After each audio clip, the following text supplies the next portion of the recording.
Imagine walking into a room in your home, knocking down a wall, and discovering not just a hidden passage, but an entire civilization buried right beneath your feet. Tunnels, chambers, schools, and ventilation shafts, all part of a city stacked 18 floors deep into the earth.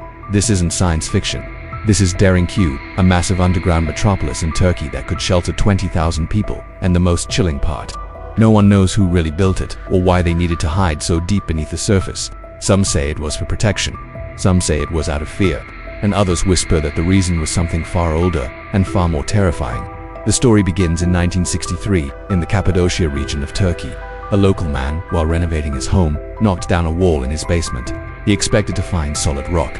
Instead, he found an opening, a dark, narrow tunnel leading into the unknown. Driven by curiosity, he grabbed a light and ventured inside. He followed the passage as it wound deeper and deeper into the earth. The air grew cooler. The silence was absolute. He soon realized this wasn't just a cellar or a secret room. He had stumbled upon a lost city. What he discovered would rewrite history.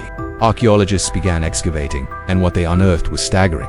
Derinkuyu stretches over 18 levels underground, plunging more than 280 feet into the planet. It was a fully functional, self-sustaining community. They found homes, kitchens with ovens, stables for livestock, and even churches. There were schools, complete with classrooms and study halls. They found wineries with presses for grapes and cellars for storage. And connecting it all was a labyrinth of tunnels, so intricate that it feels designed to confuse and trap any unwelcome intruder. This was not a natural cave system that had been inhabited. This was an astonishing feat of engineering, carved meticulously from solid volcanic rock. The sheer genius of its construction is what truly baffles experts. How did its creators manage this without modern technology? Derinkuyu is equipped with over 50 large ventilation shafts, some running as deep as 180 feet, delivering fresh air to every single level, even the very lowest.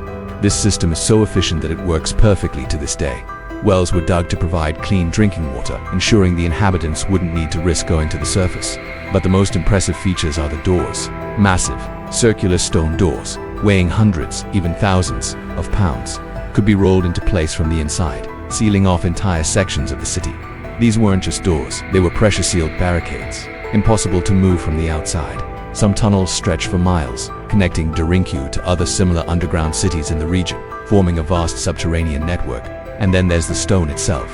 The city is carved from volcanic tuff, a soft rock that is relatively easy to carve. But that's also what makes the city's existence so miraculous. Carving it is one thing, ensuring it doesn't collapse is another. Yet there are no signs of major cave-ins. The tunnels and rooms are carved with near-perfect symmetry. The walls are smooth, showing almost no tool marks. Whoever built this understood architecture, geology, and airflow on a level that seems far beyond the capabilities of ancient civilizations. It's as if they knew something about working with the earth that we have since forgotten. So, the question remains, who were these master builders?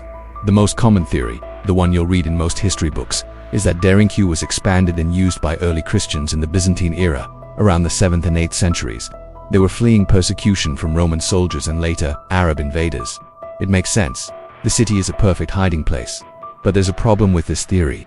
The Christians used it, yes, but they almost certainly did not build it. Archaeological evidence suggests the city is much, much older. Xenophon, an ancient Greek historian, wrote about people in this region living in underground houses as early as 400 BC. That's 1,000 years before the Christians used it.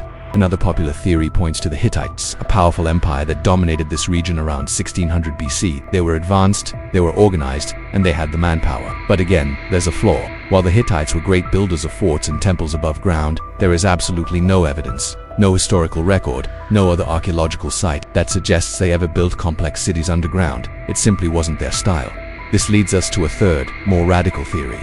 A theory that pushes the origins of Derinkuyu back into the mists of prehistory.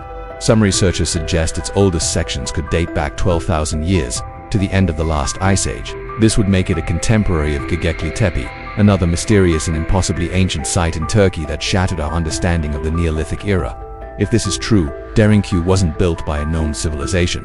It was built by a civilization lost to time, a culture so ancient that all records of its existence have vanished, leaving behind only this silent, subterranean world. Some believe they were the survivors of a global cataclysm, like the Younger Dryas impact event, which triggered a mini ice age and widespread flooding. Others believe they were hiding from something else entirely. If you were hiding from a human enemy, you'd build a fortress with high walls. You'd build watchtowers. You wouldn't dig 18 floors into the ground. Derinkuyu is not designed like a simple bunker. It's designed like a trap, a labyrinth. Every passage is narrow, forcing invaders to move in single file. Every corner is a sharp blind turn, perfect for an ambush. The massive stone doors could seal off invaders, trapping them in the dark. The entire layout screams of a desperate last-ditch defense against a terrifying and persistent enemy. But what could have been so frightening that it drove 20,000 people to abandon the sun and live in the darkness?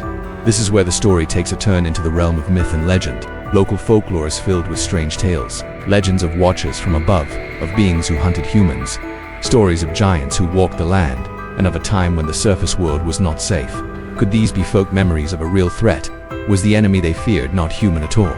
Other researchers propose a cosmic explanation. Perhaps the builders were seeking shelter from a period of intense solar radiation, a solar flare so powerful it would have scorched the surface of the planet. Or maybe they were hiding from the aftermath of a comet impact, a sky filled with deadly debris and a poisoned atmosphere. This would explain the need for such a deep, self-contained shelter with its own air and water. Whatever the enemy was, whether it walked the earth or came from the sky, it must have been powerful enough and terrifying enough to convince an entire society to carve out a new world for themselves deep within the earth. Today, Derinkuyu is a UNESCO World Heritage Site, a tourist attraction that draws thousands of visitors each year. But its deepest secrets remain locked in stone. No one knows for sure who built it. No one knows for sure why they built it. And no one knows what horror forced them to hide so far from the light. But as you walk through its cold, silent corridors, you can't help but feel a sense of awe and a shiver of fear.